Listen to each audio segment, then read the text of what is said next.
What is going on, my good old friends of YouTube? It is your boy Stas here. Welcome back to another video. So you guys know the deal. We're going to break down the markets in this video, talk stocks, charts, all that good stuff. But before we do, make sure to get your free money from Moomoo. You get 10 stocks, each up to $2,500. Link down below. And guess what? You can get 6 stocks from Webull as well. All that is free money. And with that being said, cheers, guys. Let's get right into the video. Let's not waste any time because today, we got a lot to break down. Apple earnings, Amazon, Roku, Intel. So let's get into it. So today the S&P 500 and all the indices, however you want to say it, guys, the S&P closed up over 1%. Pretty much all of them did.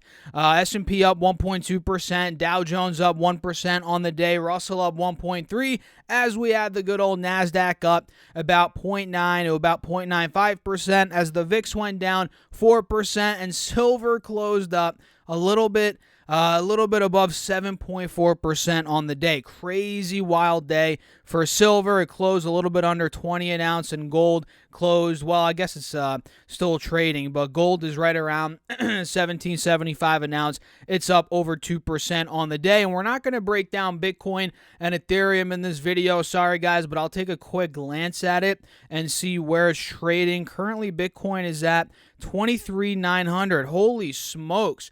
Maybe we do have to break it down. We might not be able to, but because I have to open it up before I start filming, it's complicated. Or maybe I could try. But, geez, Bitcoin and Ethereum, they're going up way more than I expected. Or not that I expected, but way more than where they were when I checked it a couple of hours ago. So anyway, guys, let's talk about what's going on. And we have to see Apple and Amazon here in a couple of minutes. So SPY is at 406, or closed at 406, and now after the bell it's at 408, which is telling me that Apple reported and those numbers have to be good. Because it just shot up here. It shot up just about a minute or two ago. So SPY is now at a big level of resistance. I'm going to keep it real with you guys. We're approaching the high from the middle of May, right around 408, $410. That's going to be a sticking point. It's going to be a sticking point most likely in the short term. And tomorrow, next week, we got to see if bulls could get us through that. If they can, which is possible, if SPY breaks 410, we could be pushing 418 to about 420, which was that resistance from the end of May heading into the early days of June. And then if 420 breaks, which we're not going to get ahead of ourselves, but the next gap from there would be about $430. And Triple Q here, guys, let me pull that up and see what's going on. This is at a big resistance as well right now, right by the highs from the beginning of June, late May, and more like middle of June as well. It's right around 315. We're currently at, we closed about at $309, 1% in the green today. But after the bell here, Amazon reported, Apple reported, this is moving up. Now Triple Q's at 300, almost 13 after the bell. So 315 is coming up. 316, that's going to be a big resistance. I'm going to set my alert there now. Mark is at or above $315 a share. And give me a second here, guys. Let me see if I can pull up Webull, and make sure you guys hit that like button if you are finding value. I appreciate you all as always. Let me see if I could do it here to show you guys. There we go. It's working. Boom. My mistake. I should have done this before, guys. But, yeah, I didn't realize Bitcoin and Ethereum, they were moving like that. But what did I say? I mean, did I not actually call this out? I told you guys, if we take out 1650 on Ethereum, this range that we were, it was a resistance for a good about week, right? And I said if we take out that 1650, the upper end of that consolidation range that we were in for a couple of days, we're probably going to push 17, 18 because, and I mentioned this, the daily chart shows 1750, 1800 being the next clear gap to fill. I mean, look, back in May of 2021, June, July, we held about 1750, then ran up all the way to almost 5,000. And recently, a couple months ago, we were holding, more like a couple weeks ago, we were holding 1675, 1800. So we filled that gap. We're there. Ethereum's in the mid-1700s. Now, this is going to be a big resistance. If we take out mid-1700s into the 1800s, we could start going. I know it might sound crazy, but it's what I'm seeing here, guys. In January, February, we were right around 300 here on Ethereum. That could be where it goes if we do get extremely hot and if this rally continues. I'm just being honest with you guys, right? And Bitcoin here, let me pull it up and get some water while I'm at it, guys. Bitcoin is actually, no, this is not Bitcoin. My bad, guys. Where the heck's Bitcoin? Oh, here it is. Bitcoin is currently at almost $24,000, meaning it is testing that high up. There it goes from about 8 days ago. That high from about, if I could even talk today, guys, was on the 20th of July. We hit that at about 24,300. Now we're pretty much there, 24,200. So if we take out that and get into the mid 24s, maybe even higher than that, well, I guess higher than that, obviously, that's going to be a breakout. I mean, there's going to be a big upside move, in my opinion, from there on Bitcoin. The next main level of support I'm seeing, or resistance rather, is anywhere from 27.5 to about 28,000, which to me, it's clear as day here on this daily chart that that's a big level of support. Well, it's a resistance now, but it was support all throughout the beginning of 2021, throughout the middle of 2022. So for a good year, think about that, a good year and a half, Bitcoin held above 28, 29. And then it went to about 17. Now we're back in the mid 20s. If 25 breaks, I'm thinking we're going back to 28 in the short term. Very, very possible. So what do you guys think? Let me know your thoughts on that. And let's dive back over to ThinkOrSwim. I appreciate you all sticking throughout this video because we're doing a lot of jumping back and forth here. So we got to break down earnings. Let's see if Apple reported, which I'm assuming they did, considering QQQ shot up like crazy. Look at that, guys. Apple is, first of all, completely breaking out of this downwards channel that we talked about. And mind you, we called this out. No joke. I called this out on the channel. You guys know when Apple was in the lower mid 130s. Now look at it. It's in the low 160s, guys. This thing went up to 157 at the close. It's up to 162.50 here after the bell. It's up $5 a share. So let's see what they did.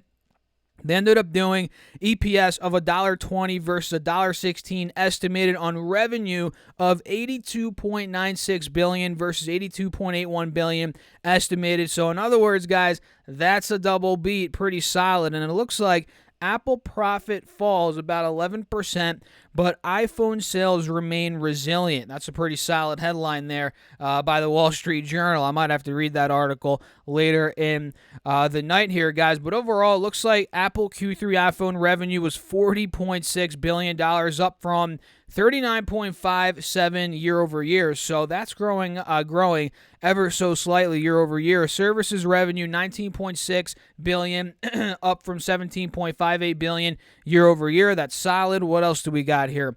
Apple CFO says supply chain issues in June quarter cost under $4 billion in sales. Looks like Mac revenue $7.38 billion, down from the $8.23 billion year over year, so that's contracting a bit. Wearables also contracting. They did $8.08 billion, down from the $8.77 billion year over year, so they're taking a hit there. But iPhones, the fact that iPhone sales are higher than last year, and you guys know 2020, 2021, 2 big years, higher than last year, that's good. And do we see anything in here on guidance?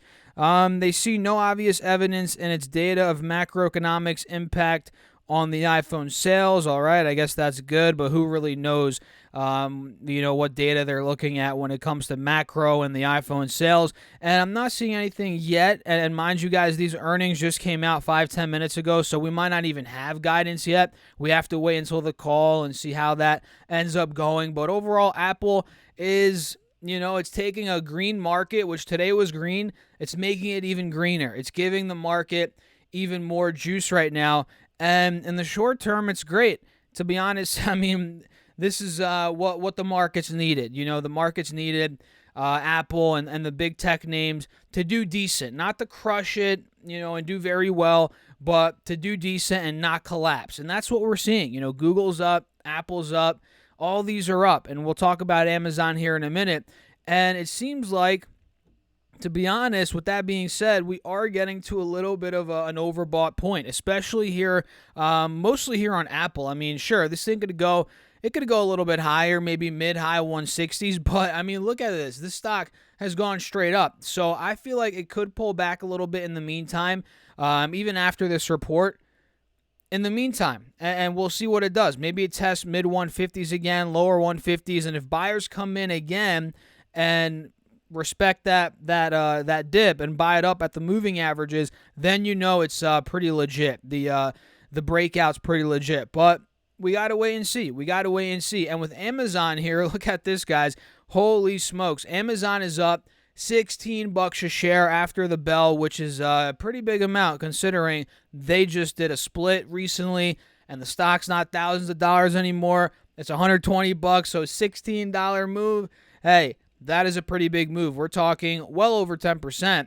We're talking 14, 15% right now. It closed at 122. Now it's at $138 a share. So Amazon did negative 20 cents of EPS versus, let me see here, 14 cents. So they actually missed on EPS, but they beat on revenue, $121.2 billion versus $119.12 billion estimated. So mixed bag earnings there. And what's moving the stock probably, or at least one of the reasons, is the fact that they ended up raising guidance. They see Q3, or maybe not raising guidance, but their guidance is good. In other words, they see Q3 sales of $125 to about $130 billion versus the $126.42 billion estimate. So that's a little bit above.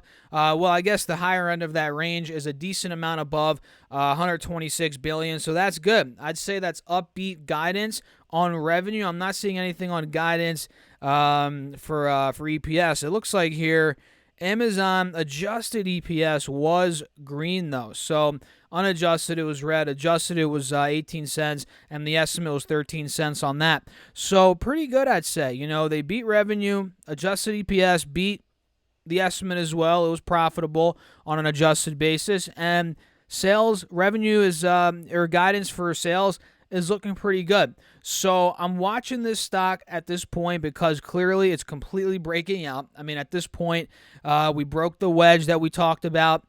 We filled the gap from 125 to 135 like we talked about. So like Apple, this is a little bit overbought here. I'm going to keep it real with you guys. It's a little bit overbought. Not to say it can go up even more, but for Pete's sake, guys, look at this chart. It's a freaking rocket ship. I mean, it could go a little bit more, maybe 140, but at some point, I'm confident that this is going to pull back. It's going to cool off. It's going to maybe come back down to the low 130s, maybe to the high 120s. It's possible. Maybe mid 120s. That's also possible. So, yeah, watch this. Watch Amazon. Watch Apple. These are going to control the markets tomorrow, and I'm sure other big tech names are moving after the bell as well. Google, which is my biggest individual stock holding, they've been up massively these past couple of days. This is up another. Wow, it's up over another $1 after the bell. Pretty solid move for Google. I'm sure Microsoft's up even more. This stock crushed it today.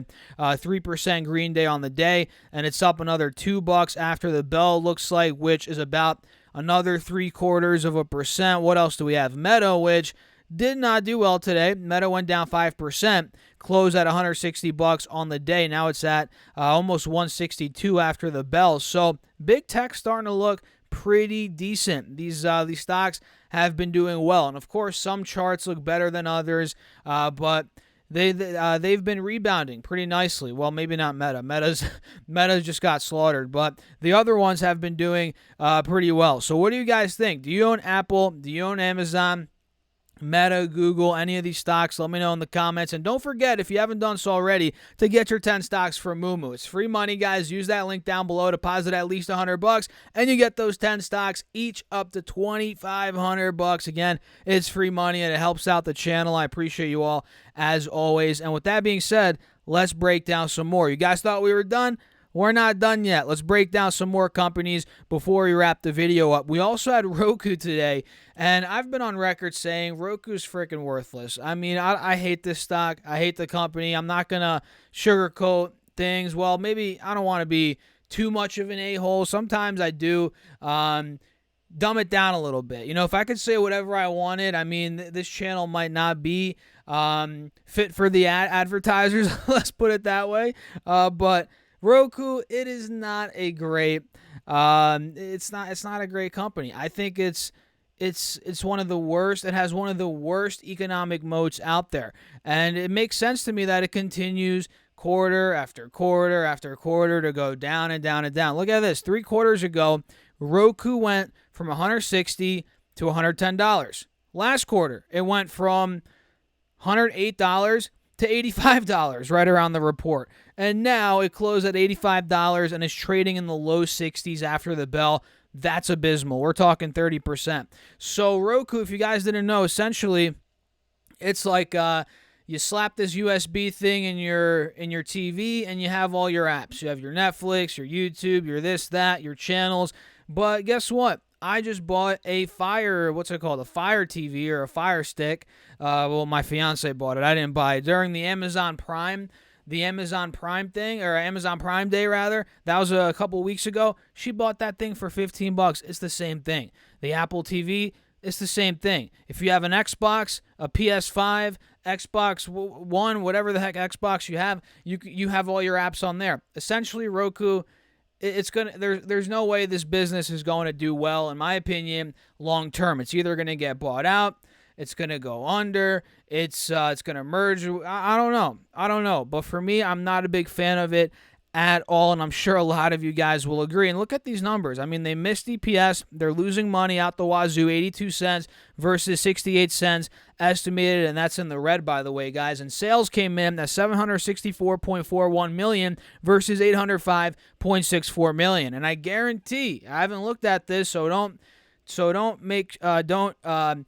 treat it as a fact, but I am pretty confident that they have to be diluting their shareholders like crazy. They have to be issuing shares like crazy, which is not good. That's diminishing your equity.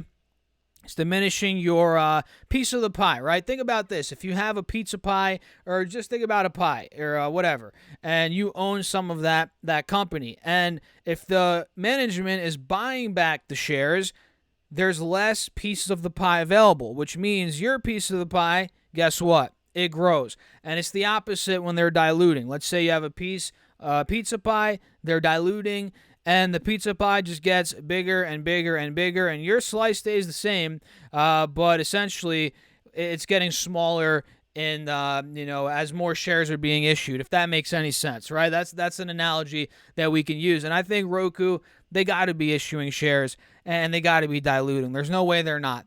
And I'll double check it, and you guys should check that as well. But Roku, I'm not a big fan of it whatsoever. I'm sorry if I hurt your guys' feelings if you own it, but I'm just being honest. Whatever. So the next one here is Intel, INTC. Let's pull it up. Intel is one that I own, and it's not doing well. It's not doing well at all. This one's down from $39.70. Now it's in the high 35s after the bell. They just got.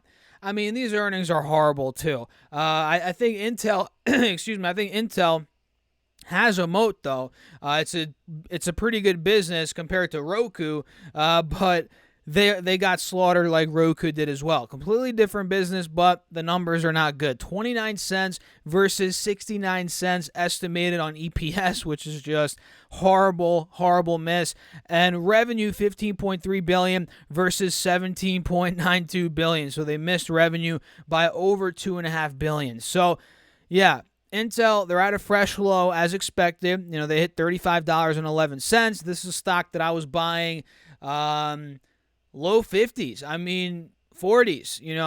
I was buying it, and I'm holding on to it. They pay a nice juicy dividend. I like getting that dividend. And now that I think about it, that dividend should be paying out next week, which is great, on the 4th of August. So yeah, I mean, I own Intel. It's not a big position by any means, but it is a long-term individual stock position for me, and I have to dive deeper into the earnings. But overall, the brief glance there, EPS, revenue, freaking horrible. And tomorrow, guys, I don't want to keep this video too long. We're already about 20 minutes in. So for tomorrow, you guys got to watch these stocks. Let me mention them right now, because we don't have aftermarket hours earnings on Fridays, but we do have earnings in the morning. So tomorrow morning, ExxonMobil, XON, or XOM rather.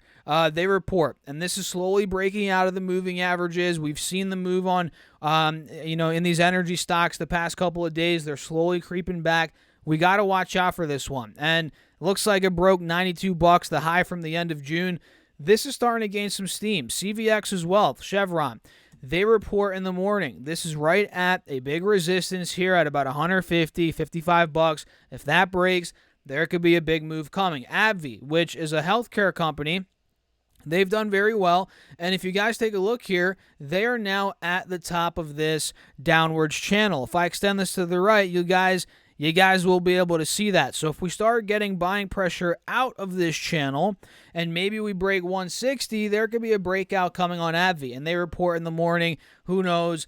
We got to wait and see what direction they end up picking. And the last one is Procter & Gamble, which it's a boring company, I know, guys, but they report tomorrow morning. The stock went up 1.7% on the day. And lo and behold, what do we have here, guys? What do we have here? This is an inverse head and shoulders. You guys see that? Clear as day. Boom. Left shoulder, head right there, and then we got the right shoulder. I butchered it, but you guys get the point. Last time we called out the inverse head and shoulders, you see what happened. It ripped. Let's see if history repeats itself and this thing gets back to the low mid 150s. That's where I could see it potentially going here based on, depending on what these earnings look like. So with that being said, that's it for the video. Hit the like button, subscribe. Let me know your thoughts in the comments. Join my Patreon link down below. And do not forget to get your 10 stocks from Moomoo with a $100 deposit and your 6 stocks from Webull with any amount deposited. And check out Seeking Alpha if you guys want $40 off